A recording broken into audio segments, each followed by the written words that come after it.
जय श्री राधे दोस्तों, कैसे हैं आप लोग। उम्मीद करता हूँ अच्छे ही होंगे।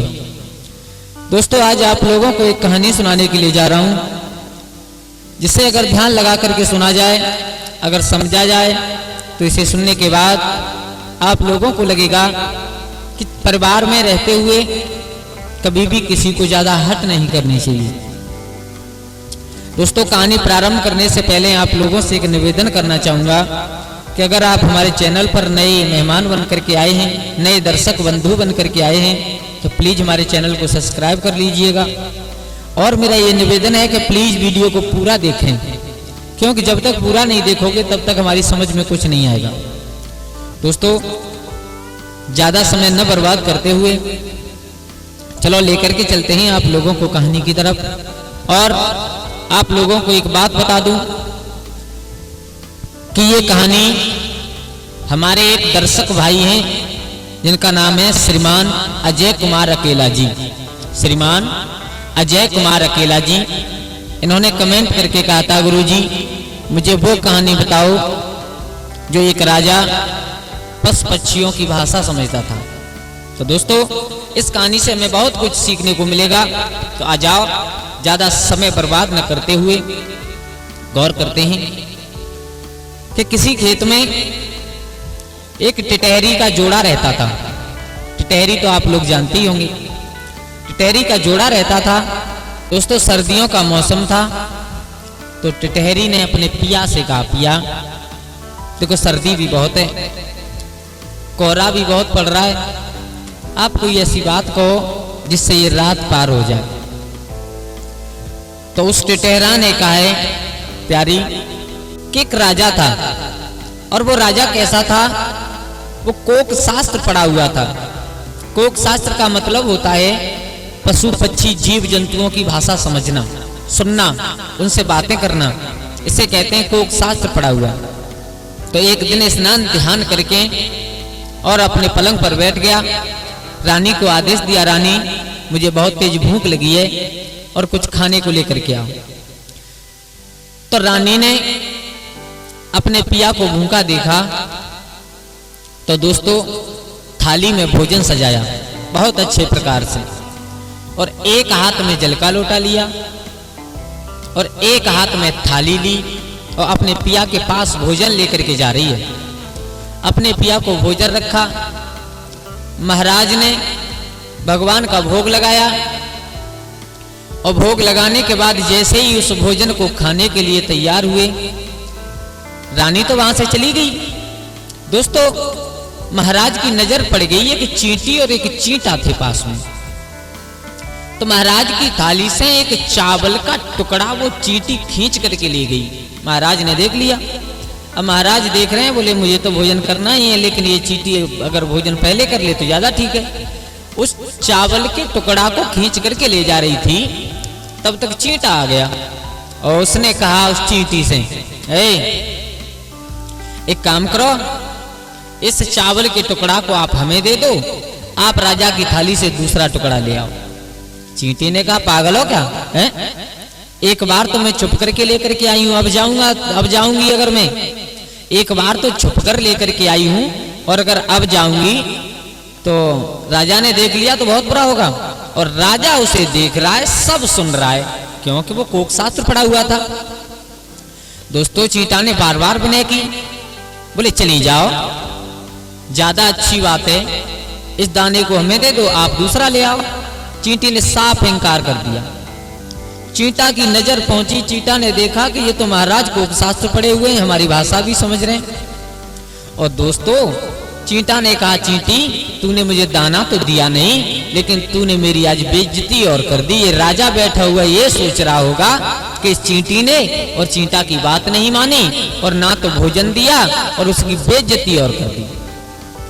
चींटी ने कहा, सुनो, बेइज्जती वाली बात, पहले तो हमारी तुम्हारी भाषा को ये समझ नहीं रहे होंगे, और अगर समझ भी रहे होंगे तो अगर हमारी तुम्हारी बात सुनने के बाद इन्होंने किसी को बताई, उसी समय ये राजा पत्थर के हो जाएंगे। और महाराज ने जैसे ही बात सुनी, कि ये चींटी चींटा क्या बतला रहे हैं। तो महाराज को उसी समय हंसी आ गई। दोस्तों, विधि के विधान को कोई मेट नहीं सकता है। इधर तो महाराज को हंसी आई और उधर उनकी रानी ने रसोई से बाहर कदम रखा, महाराज के ऊपर दृष्टि पड़ी। तो महाराज तो हंसे चींटी की बात सुनकर, लेकिन रानी ने समझा कि मुझसे कोई गलती हो गई, जिसे देख करके ये महाराज हंस गई। दोस्तों, रानी ने आकर के कहा, पिया क्या हुआ, कोई गलती हो गई हमसे जिसे देख करके तुम हंसे? बोले, ना रानी, ऐसी कोई बात नहीं है, मुझे तो वैसे ही हंसी आ गई। बोले, ना बताओ मुझे हंसे क्यों? राजा समझा रहा है, रानी तुम पागल हो क्या है? मुझे वैसे ही हंसी आ गई, वैसे ही हंसी आ गई, मुझे कोई बात नहीं है। मेरे भैया आज वो रानी हट पकड़ गई।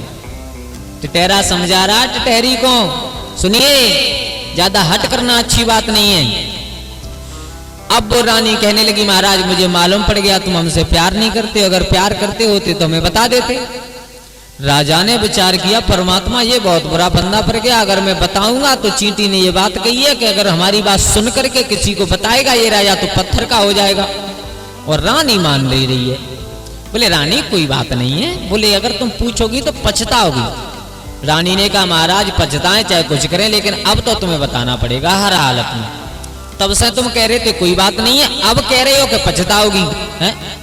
मुझे मालूम पड़ गया कोई न कोई बात जरूर है। रानी अब तुम, महाराज अब तुम हमें बताओ जरूर। महाराज ने विचार किया, अब रानी मानेगी तो नहीं, हट पकड़ गई। अच्छा तो रानी एक काम करिए, हम और आप यहां से चलते हैं। बोले, कहां? बोले, नदी के किनारे चल रहे हैं और वहां जाकर के मैं तुम्हें बताऊंगा। रानी ने कहा, ठीक है चलो। मेरे भैया रानी इतनी हट पकड़ गई कि महाराज ने रथ सजाया और रथ में पीछे रानी बिठाई, खुद महाराज उस रथ को हाँक रहे और नदी के लिए चले। विचार किया है, नदी पर पत्थर का हो जाऊंगा तो वहां पड़ा रहूंगा, यहाँ आंगन में कहां रहूंगा। चलते चलते आगे बढ़े तो क्या देखा कि कुछ बकरियों का झुंड चल रहा है। तो एक बकरी ने और बकरा से कहा, क्या कहा? महाराज देखो, इस कुआं के ऊपर एक घास का तिनका लटका हुआ है बहुत बड़ा, एक काम कीजिए, आप इसे तोड़ करके ले आओ तो हम इसे खा लेंगे। मेरे भैया बकरा ने एकदम जवाब दिया, बोले पागल है क्या है? कुआं के ऊपर मैं घास का तिनका लेने जाऊं? है वो राजा पागल है जो पत्नी की बातों में आकर के पत्थर का होने के लिए जा रहा है, मैं इतना पागल नहीं हूं। मेरे भैया महाराज को फिर हंसी आई गई, बोले हमसे ज्यादा समझदार तो ये जानवर हैं। रानी ने कहा, महाराज एक बार तुम घर हंसे, एक बार फिर हंस गए, बात क्या है, बात बताओ। महाराज ने कहा, अब थोड़ी देर रुको, हम तुम्हें सब बता देंगे। मेरे भैया जैसे ही नदी के किनारे पहुंचे, नदी के किनारे जाकर के महाराज रथ से उतर करके जल में खड़े हो गए। महारानी ने कहा, महाराज अब तो बताओ। राजा ने कहा, रानी अब भी मान जाओ, मत पूछो, बाद में पछताओगी। बोले, कुछ भी हो बताओ। तो आज महाराज ने जैसे ही कहानी बताना प्रारंभ किया उस चींटी और चींटा की, मेरे भैया थोड़ी सी कहानी बढ़ी, महाराज घुटनों तक पत्थर के हो गए। बोले, रानी में पत्थर का हो गया, अब तो मान जाओ। बोले, महाराज अब थोड़ी सी और बताओ। मेरे भैया यहां तक हुआ कि धीरे धीरे महाराज ने जैसे ही पूरी कहानी बताई, महाराज का पूरा शरीर पत्थर का हो गया। क्या हुआ? केवल रानी ने हट की। दोस्तों, हमें कभी भी हट नहीं करनी चाहिए किसी भी चीज के लिए। अगर आप हट करोगे, परिवार में कलेश होगी, और परिवार में कलेश होगी वहां पर कुमत पैदा होगी, और जहां पर कुमत पैदा हो जाएगी वहां पर कभी संपत्ति नहीं आ सकती है। हमारे विद्वान लोग कहते हैं, कितनी सुंदर बात कहते हैं कि जहां सुमत तहां संपत्ति नाना, और जहां कुमत तहां विपत्ति निधाना। जहां पर परिवार में सुमत हुआ करती है वहां पर अपने आप लक्ष्मी जी का वास होता है। अपने आप धन की वृद्धि होती है, और जहां पर परिवार में कुमत होती है, कलेश होती है, परिवार एकत्रित नहीं रहता, वहां से अपने आप धन किनारा करने लगता है। तो दोस्तों, हमें कभी भी हट नहीं करनी चाहिए। अब आप सब लोगों ने ये कहानी सुनी होगी, आप लोग विचार कर रहे होंगे ये कहानी कौन सी है।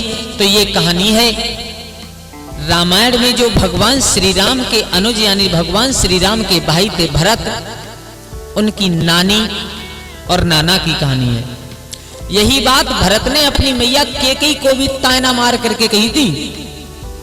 ये रामचरितमानस में अयोध्या कांड में और दोहा नंबर 161 पर आई है कि हंस वंश दशरथ जनक राम लखन से भाई, और जननी तू जननी भई विद सन कछु न बसाए। मुझे सूर्य वंश में जन्म मिला, दशरथ जैसे मेरे पिता हुए, राम और लक्ष्मण जैसे मेरे भाई हुए, लेकिन तेरे जैसी मेरी जननी हो गई। ये भरत ने अपनी मैया को तायना दिया था, जैसी तू मेरी मैया और तैसी ही तेरी मैया थी जिसने मेरे नाना को पत्थर का बना दिया। तो दोस्तों, कैसी लगी आप लोगों को हमारी ये कहानी? अगर अच्छी लगी हो तो प्लीज हमारे चैनल को सब्सक्राइब कर लीजिएगा और कमेंट में जरूर बताएं। तो दोस्तों, आज के लिए बस इतना ही। कल फिर मिलते हैं किसी एक नई कहानी के साथ, किसी एक नई चर्चा के साथ। तब तक के लिए सभी लोग आनंदित रहिए, खुश रहिए। जय श्री राधे दोस्तों, जय श्री राम।